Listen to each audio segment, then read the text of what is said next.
Self development BD school.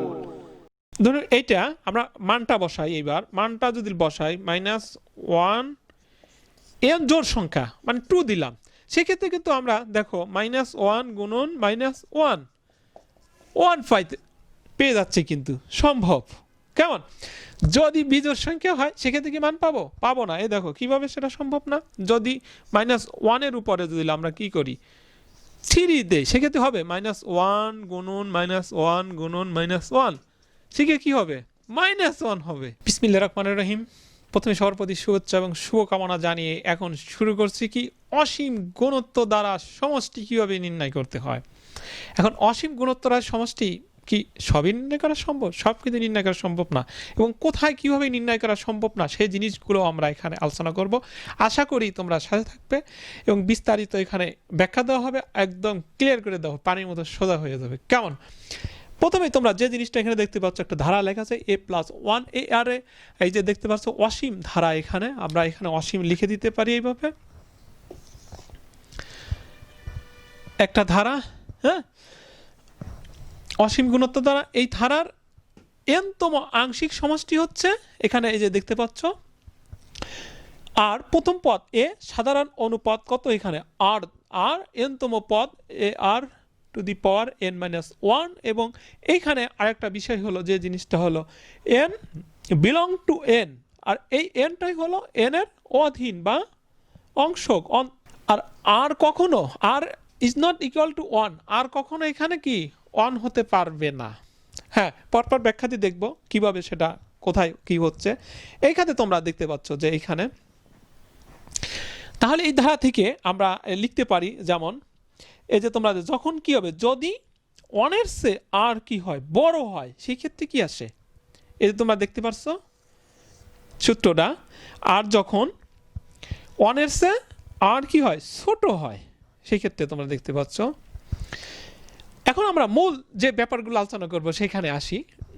এই ব্যাপারটা এটা তোমাদের বইতে এইভাবে দেওয়া আছে, আমরা মুখ্য যে ব্যাপারগুলো গুরুত্বপূর্ণ সেটা আলোচনা করব। দেখো এখন প্রথমেই বলবো যে এখানে আর 1 এর চেয়ে কি এখানে ছোট, বা যদি এইভাবে আমরা লিখি যেমন 1 -1, যদি এইভাবে থাকে এখানে কি দেখাচ্ছে 1 এর চেয়ে ছোট এবং -1 আর এর চেয়ে ছোট, কি দেখাচ্ছে লেস দেন হয় চলে আসছে, তাই না? সেই ক্ষেত্রে যদি কি করা হয়, n এর মান যদি বৃদ্ধি করা হয় তাহলে কি হবে দেখো, n এর মান যদি বৃদ্ধি করা হয় তাহলে r to the power n এই মান কি হবে হ্রাস পেতে থাকবে। এই হ্রাস পেতে পেতে এমন সময় এমন এক জায়গায় যাবে যে জিরোর কাছাকাছি যাবে, অর্থাৎ 0 হয়ে যাবে। সেক্ষেত্রে আমরা কি বলবো, n এর প্রান্তীয় মান সমান কি হবে 0 হয়ে যাবে। n এর প্রান্তীয় মান কি হবে, n সমান 0 হয়ে যাবে। যদি 0 হয়ে যায় সেক্ষেত্রে তাহলে এই তাহলে হবে যে এই যে ধারা দেখতে পাচ্ছ এই ধারার, তাহলে n তম কি পদের সমষ্টি, তাহলে প্রান্তীয় মান যে Sn এন কি আছে আমরা লিখতে পারি ইকুয়াল টু, যদি আমরা এটা গুণ করে আলাদা করে দিই তাহলে কি হয় মাইনাস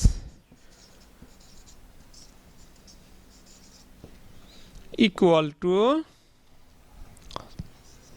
এখন এখানে দেখো এই যে প্রান্তীয় মানের n এর মান যদি কি হয় 0 হয়ে যায়, প্রান্তীয় মান যে কি বললাম যে n সমান কি 0 হয়েছে, এখানে n এর মান বৃদ্ধি করতে করতে এরপর r to the power n, n এর মান কি হয়েছে পুরো ধীরে ধীরে, সেক্ষেত্রে n এর মান 0 হয়ে যায়। সেক্ষেত্রে আমরা যদি এখানে 0 বসাই কিছু থাকবে, সব 0, সব কিছু পাবো না আমরা, তাই না? যদি কিছু না পাই তাহলে কি থাকবে, এটা আমরা এই যে পূর্বের যে অংশ আমরা দেখতে পাচ্ছি পূর্বের এই অংশ থেকে যাবে। কেমন? হ্যাঁ, অতএব আমরা লিখতে পারি, তাহলে আমরা কি লিখলাম এখানে যে অসীম, এখানে তোমরা দেখতে পাচ্ছ যে অসীম গুরুত্ব দ্বারা সমষ্টি সমান, তাহলে আমরা কি পাবো এটা। আবার এখানে তোমরা দেখতে পাচ্ছ যে r ইজ গ্রেটার দ্যান 1, যদি এরকম হয় অথবা অথবা কি হয় r ইজ লেস দ্যান -1, কি r যদি -1 এর চেয়ে কি হয় ছোট হয়, লেস দেন হয়, সেক্ষেত্রে কি দাঁড়ায়? সেই ক্ষেত্রে যদি আমরা কি করতে পারি, এন এর মান যদি বৃদ্ধি করি, যেমন এন এর মান যদি সেই ক্ষেত্রে আমরা বৃদ্ধি করতে থাকি, আর এর মান কি হয়? আর এর মান বৃদ্ধি পেতে থাকে। এন এর মান কি হয়? বৃদ্ধি পেতে থাকে। এই মান যদি আমরা আরো এরকম ভাবে বৃদ্ধি করতে থাকি, অনেক অনেক বৃদ্ধি করতে থাকি, এর মানও বৃদ্ধি পেতে থাকে।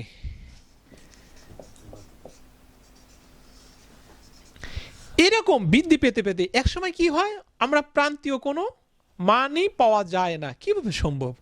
বৃদ্ধি পেতে পেতে পেতে এমন স্তরে, এমন জায়গায় চলে গেছে, মাইনাসের দিকে চলে গেছে। কেমন? ক্ষুদ্র হতে হতে হতে হতে হতে হতে এত কি হয়েছে, ছোট হয়ে গেছে, তাই না? সে মান কি বের করা সম্ভব? সম্ভব নয়। সেক্ষেত্রে কি প্রান্তীয় মান পাওয়া সম্ভব নয়, যায় না। তাই সেক্ষেত্রে এখানে কি হবে? অসীম ধারার সমষ্টি নাই। তাহলে পূর্বেরটাতে আমরা কিন্তু দেখেছি যে এখানে যে আর এর মান বৃদ্ধি পাইলে সেক্ষেত্রে কি হয়, তোমরা দেখতে পাচ্ছ যে আর কিন্তু উল্টোটা পুরো। কেমন?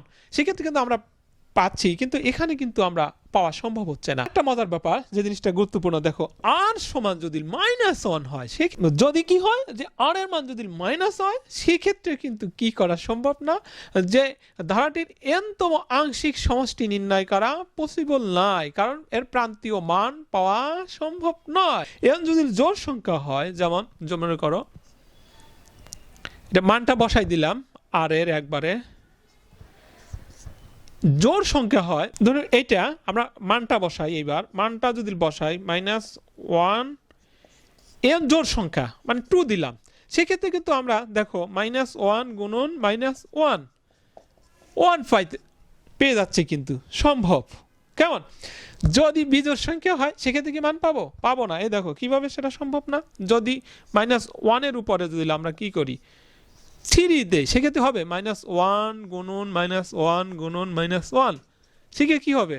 -1 হবে। এই ক্ষেত্রেও কিন্তু আমাদের কি প্রান্তীয় মান পাওয়া কিন্তু সম্ভব হবে না, মানে এই কমতে কমতে এমন অবস্থায় চলে যাবে, সেটাও আমরা পাবো না। এই ক্ষেত্রে যে ধারাটি হবে, সে ধারাটি দেখো কি হবে, আমরা যদি এইভাবে লিখি যে a